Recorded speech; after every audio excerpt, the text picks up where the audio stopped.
À partir de ce jeudi, je serai porteur d'un grand projet dans l'espace Grand Bandundu, des opérations gratuites d'hernie. Et j'ai l'honneur et le plaisir d'annoncer que ce projet a été financé par l'ancienne première dame, la distinguée Marie-Olive Lembe Kabila. Lancement officiel de la campagne d'opération gratuite de l'hernie en République démocratique du Congo. L'initiateur Louis-France Kouzikessa s'engage désormais à prendre en charge les démunis victimes de cette maladie devenue récurrente suite aux travaux forcés. En sa qualité de leader, voire notable du Grand Bandundu, Louis-France Kouzikessa a choisi celle-ci comme province pilote avec pour objectif assister 300 malades gratuitement avant d'intensifier ses programmes sur toute l'étendue de la République. Connu pour sa sollicitude et sa promptitude à voler au secours de ceux qui sont dans le besoin, Marie-Olive Lembe Sepatu, la première dame honoraire de la République démocratique du Congo, s'est invitée à assurer l'appui financier de cette campagne qui partira du vendredi 25 octobre au jeudi 15 novembre. Il s'agit d'une action sociale qui n'est rêvée d'aucun caractère politique, plutôt une œuvre caritative pour le bien-être de la population. Une fierté pour le Grand Bandundu de bénéficier du soutien de celle qu'on appelle affectueusement Mama Waro. Une délégation composée de médecins, anesthésistes, infirmiers ainsi qu'une équipe de presse fera le déplacement pour le lancement de cette grande activité dans laquelle 5 centres médicaux ont été retenus de Massimanimba à Paikongila.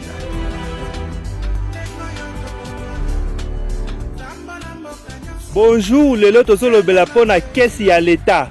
À l'époque de Kabila tango azalaki président de la République, tobandaki komona Maman Olive Lembe Kabila na babilanga na ba élevage. Soki Joseph Kabila aza na présidence, Maman Olive Lembe aza na bilanga. Soki Kabila aza bazosala réunion ya ba gouvernement, Maman Olive Lembe aza na ba ferme bazosala ba élevage. Tobandaki komona tango Maman Olive Lembe azalaki première dame, abandaki kobimisa ba tomate, ba patate, ba manioc, mbongo ya bilanga ya ba tomate ya Maman Olive Lembe Kabila abandaki kotongela ba congolais ba école gratuit na ba hôpitaux. Mbongo ya bilanga ya Maman Olive ebandaki ko aider population, ebandaki ko aider social ya population. Tango azalaki première dame de la République.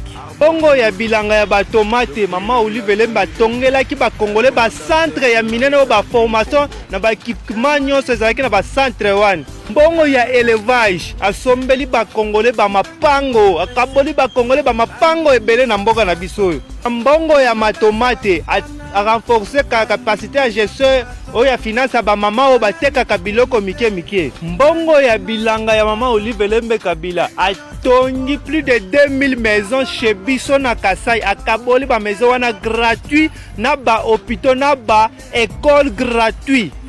Là on se pose des questions. Tango Maman Olive Lembe, tango wana Maman Olive Lembe ya bandaki komona kesi ya l'état te.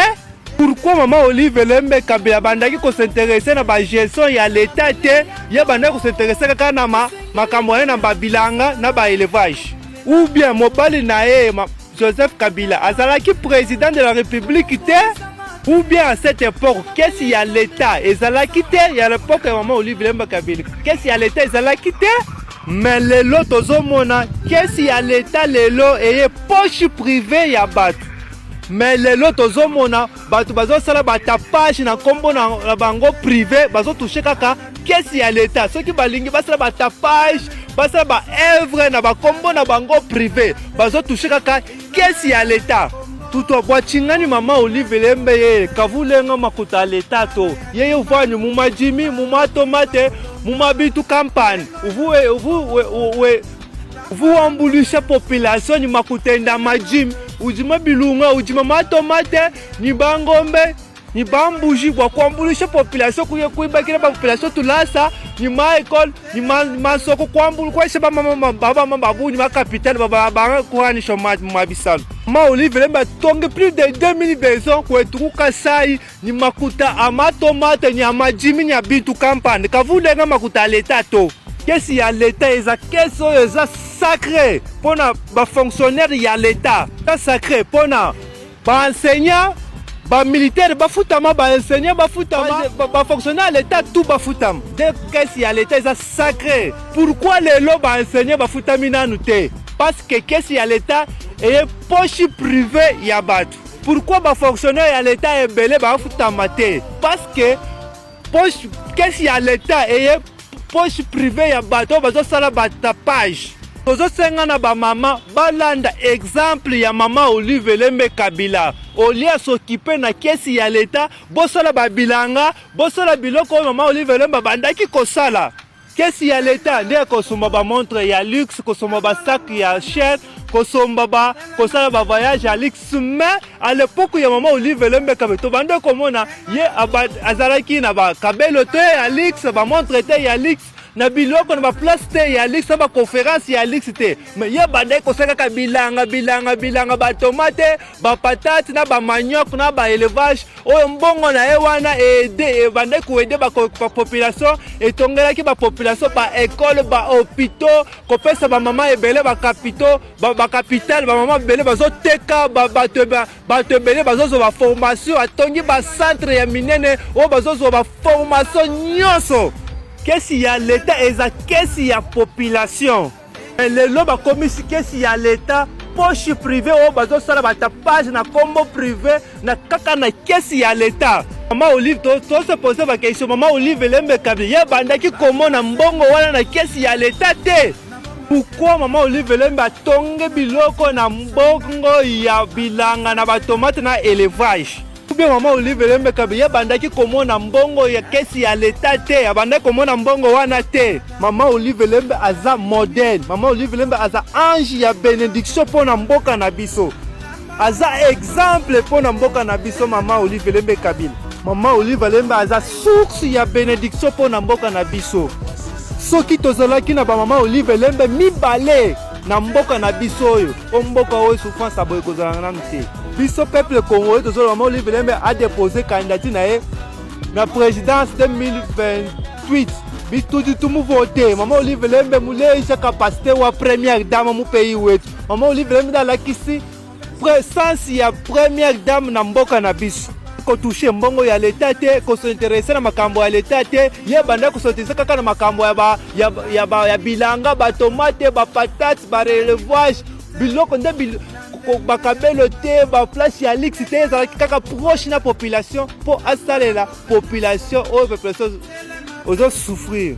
Merci beaucoup maman Olive Lembe pona bolamu au salé ba congolais biso peuple congolais toujours dans le cadre ya ko encourager ba o bazali kotika ba empreinte positive la fois passée toyebisaki bino Olive Lembe Kabila na Moïse Katumbi na pouvoir passer batiaki ba empreinte na bango na makambo oyo ya social bazebele ba Constantin Bengele na FPI depuis Constantin Bengele bimana FPI boyoka lisuko mo msusu batika ba empreinte eza ya solo bazebele ba madame ya INSS wana la dame là de l'INSS batika ba empreinte Marie-Ange Lukiana na ministère ya batika ba empreinte bazebele mais jour atangela ibino na numi bale mena yeko kamata lelo na pouvoir afati kombo kaka moko ngana fuye na tayi na batunyo facha noma na moni kombo moko Gilles Alingeti inspecteur général et chef de service ya IGF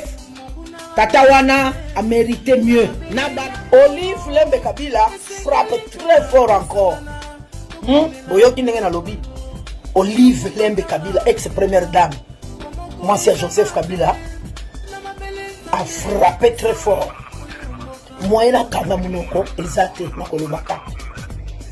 Bonjour peuple congolais, le lot ezali lundi 28 octobre 2024. Tolobi bon début de la semaine. Bande konangai avana loba Olive bakabo sali biso na Congo. Yoka na message. Congolais, il est grand temps que nos leaders politiques va se dépasser, va aller au-dessus. Il y a des divergences politiques à Bango lorsqu'ils sont devant l'intérêt général. Donc, la opposition, à un certain moment, si vous allez devant les intérêts généraux, vous savez que vous allez opposants, mais au Tali Congo. Bino peut la majorité au pouvoir.